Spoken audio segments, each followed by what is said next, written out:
Et bonjour à tous, et nous voilà dans ce deuxième épisode de Empire Total War. Alors j'avais promis dans l'épisode 1 que je prendrais cette nation, la Prusse, sauf que j'ai joué avec et je trouve qu'elle a pas trop d'intérêt. J'étais en guerre avec l'Autriche et la Pologne en même temps, et eux deux s'étaient alliés contre moi. Et en fait j'avais réussi à conquérir quelques territoires, sauf qu'après j'arrivais plus à avancer et eux non plus. J'avais installé des forts pour mieux me défendre et eux aussi, donc la partie était totalement bloqué, donc ça n'avait plus rien d'intérêt de tourner. Comme moi j'aimerais faire plusieurs épisodes sur une nation, ça n'avait strictement aucun intérêt de continuer avec la Prusse. Donc aujourd'hui on va prendre la France. J'ai décidé de revenir aux vraies valeurs. Et c'est parti. Alors nous voilà sur la carte de campagne de Empire Total War. La France, c'est qu'un territoire en fait. En Europe, on en a un deuxième, celui de l'Alsace-Lorraine, qui va être sûrement lieu de conflit avec la Prusse quand celle-ci sera grande, ou l'Autriche. Enfin, ça c'est plus tard. Il y aura aussi la Flandre qui va vite se partager parce que souvent la Hollande, enfin les Pays-Bas attaquent rapidement ce territoire et souvent je suis ennemi, on est ennemis contre eux, ainsi contre la Grande-Bretagne également. Alors la France possède des terres outre-mer, c'est-à-dire qu'elle possède le Québec et le haut du Canada. Ce qui est bien, ça fait des colonies.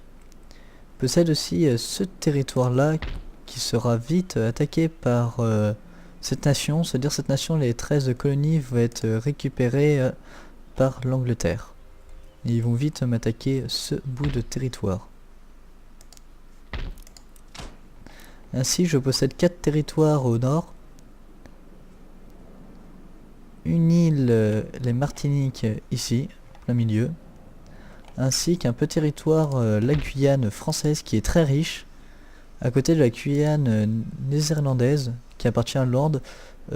Serait vite sympathique que quand je leur déclare la guerre, je prenne ce territoire-là. Car c'est vraiment un territoire très riche. Ainsi sera la nation où il y aura la présence de pirates, qui aura plusieurs territoires. Ils auront celui-là, et après ils en auront peut-être d'autres, je me rappelle plus. Enfin bref, j'ai aussi en colonie la Louisiane. Donc ce sera vraiment très particulier avec la France parce qu'il y aura l'arrivée de la marine. Alors la France est gouvernée par Louis XIV et peu après sa mort, je pense faire une république, c'est-à-dire que je vais enfin accéder au drapeau français, le bleu, le blanc et le rouge. Alors en raison de ces territoires outre-mer, cette nation ne se joue pas comme les autres, ainsi comme l'Espagne et l'Angleterre, ces trois nations se dirigent vraiment très particulièrement, car elles se jouent sur deux continents. Donc c'est vraiment très particulier, il y aura plusieurs stratégies à adopter. D'ailleurs je peux adopter une stratégie 100% navale, c'est-à-dire recruter beaucoup de navires et ainsi éclater tout le monde sur les eaux. Mais après l'Angleterre commence aussi avec une véritable marine, donc ça va être dur de miser là-dessus, donc il faut un peu miser sur la marine, sur les terres. Faudra aussi un peu les attaquer au nord des États-Unis. Donc c'est vraiment très particulier. Il y a vraiment beaucoup de possibilités, contrairement à la Prusse ou à la Pologne où la seule possibilité était d'écraser l'Autriche, ou l'inverse. Donc avec la France c'est vraiment très particulier, j'apprécie vraiment de jouer avec la France. Parce que contrairement à l'Angleterre, c'est pas une île, l'Angleterre quand on joue avec c'est vraiment très facile de la défendre en raison de, encore une fois, sa grande flotte, que la France faut la défendre par la mer sur la Manche, l'Atlantique et aussi à la Méditerranée. Donc j'aime bien la France. J'aime les Alors Français. très bizarrement, en proposant une alliance à la Suède, celle-ci me propose une alliance et qu'elle me cède ce territoire là au nord de la Finlande et que moi en contrepartie je lui cède un territoire au nord des États-Unis. Et en plus de ça je lui donne une petite technologie, bon ça c'est aucun rapport, Mais c'est vraiment très surprenant, c'est la première fois que ça m'arrive. Je vais essayer de refaire seulement ça. Non, il me repropose d'échanger les territoires. C'est vraiment très très particulier. Parce que je vous montre, avoir ce territoire ici, moi en Finlande, n'a strictement aucun intérêt parce qu'il n'a pas de port ni rien. Et lui, il voulait ce petit territoire là d'Agadi. Donc ça a vraiment aussi aucun intérêt pour lui. Donc c'est vraiment très étrange qu'il me propose un tel marché. Que j'ai bien sûr refusé. Ainsi, très bizarre moi aussi, je suis vraiment surpris. Il a dû avoir depuis un an une mise à jour sur la diplomatie, car en proposant une alliance à Gênes, pour éviter de me faire attaquer par le sud-est de la France, il me propose une alliance, mais en échange, je lui passe une terre qui a strictement aucun intérêt au nord des États-Unis, enfin là c'est plutôt dans le Canada. Et en échange, il me passe la Corse. J'hésite vraiment à accepter parce que la Corse ça pourrait être sympa, c'est marrant d'avoir la Corse je trouve en tant que français, parce que c'est quand même français la Corse. Mais je vais quand même refuser ou je vais refaire une offre. Non non mais il me repropose ça, c'est vraiment très particulier. Je suis vraiment déçu parce que j'ai pas réussi à conclure un pacte avec la Suède après de longues négociations. J'aurais vraiment aimé parce qu'il possède vraiment une marine importante que j'aurais pu faire face contre l'Angleterre. Il a dû vraiment avoir une mise à jour, ça fait un an que j'ai pas joué au jeu et au deuxième tour, enfin dès que j'ai fait fin du tour, j'ai une mission qui s'est proposée à moi, c'est que je je conquis ce territoire ainsi que celui-là et celui-là, le territoire de Cherokee, et la Louisiane m'appartiendrait. Donc c'est vraiment bizarre, j'ai pas l'habitude. Ah bah tiens, prestige, je suis le premier, mais ça veut rien dire comme c'est juste le début. Alors pour info, juste après le premier tour, il y a la Pologne qui a déclaré la guerre à l'Autriche. Il y a la Prusse qui a déclaré la guerre à l'Autriche. Et les Provinces-Unies qui a déclaré la guerre à l'Espagne. Alors ça c'est important par contre. Donc je pense que les Provinces-Unies ont déclaré la guerre à l'Espagne pour avoir ce territoire de Flandre. Sinon moi j'ai détruit une industrie qu'il y avait pour y installer une école afin d'accéder plus rapidement aux technologies futures. En avant, marchez. Alors nous voilà au Québec, et au Québec je vais faire vraiment mon centre militaire. Parce que c'est la seule grande ville qui peut accéder à des militaires, enfin à faire au moins des infanteries de base, parce que faire des archers et des hommes à machette c'est beau, mais c'est pas très très efficace.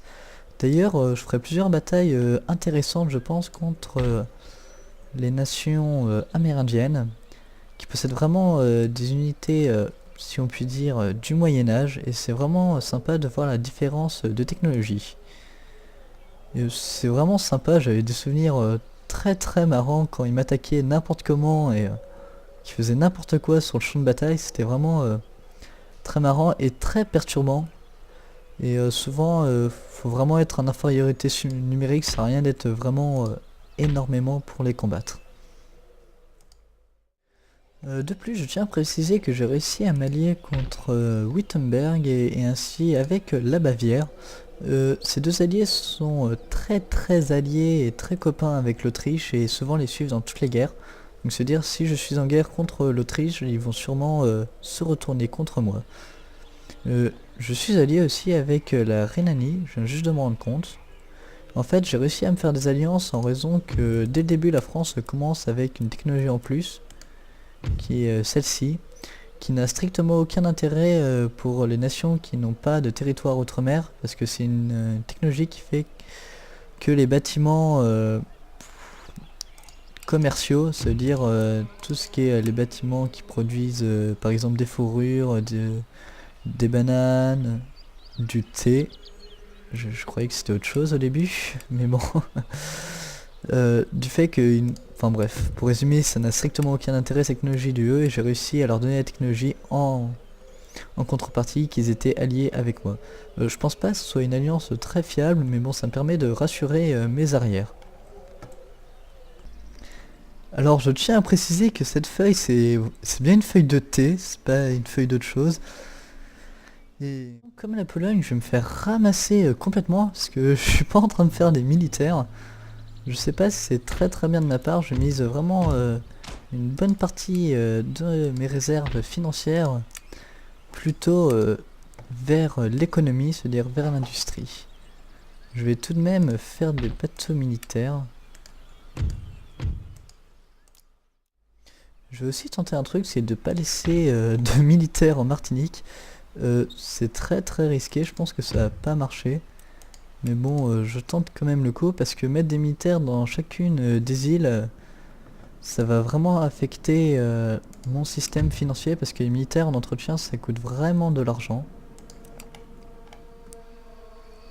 Mais je vais quand même en faire ici en Guyane française pour vous le rappeler, attaquer la Guyane néerlandaise. Parce que c'est vraiment deux territoires très riches. Et voilà, la nation des Confédérations iroquoises me déclare la guerre. Je vais pas demander l'aide à mes alliés, parce que j'ai pas envie qu'ils n'adhèrent pas à cette alliance, que à part l'Espagne, il n'y en a aucun qui a intérêt à me suivre. Donc voilà, la guerre est déclarée, je vais bientôt commencer mes soldats à construire, enfin à former au Québec, en attendant la prochaine guerre.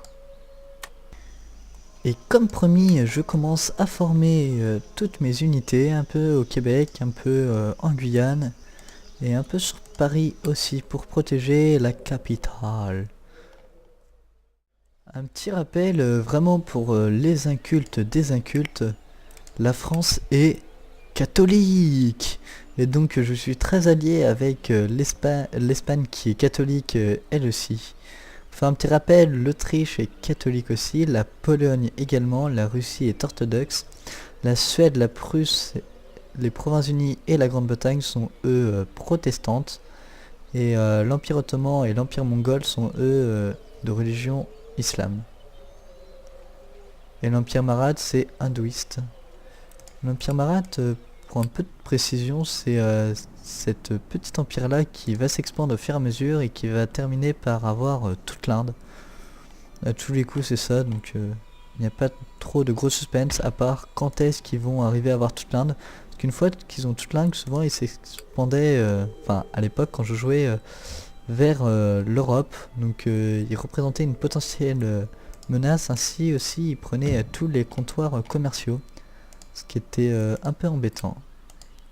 Donc c'est vraiment un ennemi ou un allié potentiel, cet empire là dans 10-20 ans. J'ai aussi installé un espion en Grande-Bretagne pour voir leur déplacement militaire de Londres, parce qu'il n'y a que Londres qui crée de bons militaires sur leurs îles.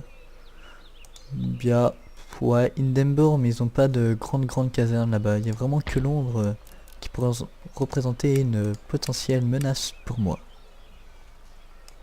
Et si j'ai l'occasion de la prendre, Londres, j'hésiterai pas à la prendre, mais ça m'étonnerait fortement en raison encore une fois de la forte marine anglaise qui protège les côtes d'Angleterre forcément.